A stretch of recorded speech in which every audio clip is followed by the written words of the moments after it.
ጠቅላይ ሚኒስትሩ ከአንተ ጋር ብቻ ነው የማወራው ብሎ ከፕሬዝዳንት ታደሰ ወረደ ጋር ብቻ ለማውራት ፈቃደኛ እንደሆነ ሌሎችን ግን ማውራት እንደማይፈልግ ማናገር እንደማይፈልግ ተናግሯል። ዋናው የተናገረበት ምክንያት ምንድነው? ህወሓት እኔን እንደ ጠላት ነው የሚወስደኝ፣ እንደ ጠላት ነው የሚያየኝ። እንደ ጠላት ከሚያየኝ ህወሓት ጋር መነጋገር አልፈልግም ነው ያላቸው። ያው እነሱ ማናገር አልቻለበት ምክንያት ህወሓት እኔን እንደ ጠላት እየወሰደኝ እንደ ጠላት ነህ እያለኝ እንደ ጠላት ከሚያየኝ ጋር ደግሞ አልነጋገርም አለ። ኖርማሊ ጤነኛ መንግስት፣ ጤነኛ ሀገር፣ ጤነኛ ጠቅላይ ሚኒስትር ቢሆን ኖሮ ወዳጅ ከሆነማ አይነጋገርም።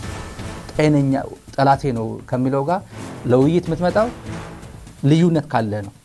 የሀሳብ ልዩነት፣ የሀሳብ አለመጣጣም ጉዳይ፣ የአጀንዳ ልዩነት ካለ ከሱ ጋር ቁጭ ብለህ የምትወያየው። ከጌታቸው ረዳ ጋር ምን የሚያወያየ ነገር አለው? አብይ አህመድ ምን ልዩነት አላቸው? ከበለጠ ሞላ ጋር ምን ውይይት ያስፈልጓል? ከሬድዋን ሁሴን ጋር ምን ውይይት ያስፈልጓል? ከአረጋ ከበደ ጋር ምን ውይይት ያስፈልጓል? አብረዋል። ሰላም አንድ ናቸው። አንድ መዋቅር፣ አንድ ሹመት፣ አንድ ምናምን ናቸው። ምን ትወያያል? ከዛዲግ ጋር ምን ይወያያል? ልዩነት ካለው ልዩነት አለኝ ብሎ እንደ ጠላት የምትተያይ ከሆነ ግን ቁጭ ብለን እንነጋገር ብሎ የምትወያየው የሀሳብ ልዩነት ካለ አካል ነው። ፌዴራል መንግስት ተዳክሟል። ሌላ ምንድነው በጣም ኢንትረስቲንግ ተናገረው የተባለው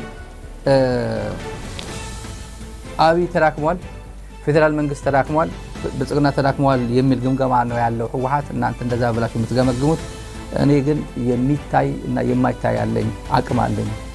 ኢንቪዚብል የሆነ የማይታይ የሆነ አቅም አለኝ። ይሄን ልትረዱት ይገባል እንዳለው ሰምተናል።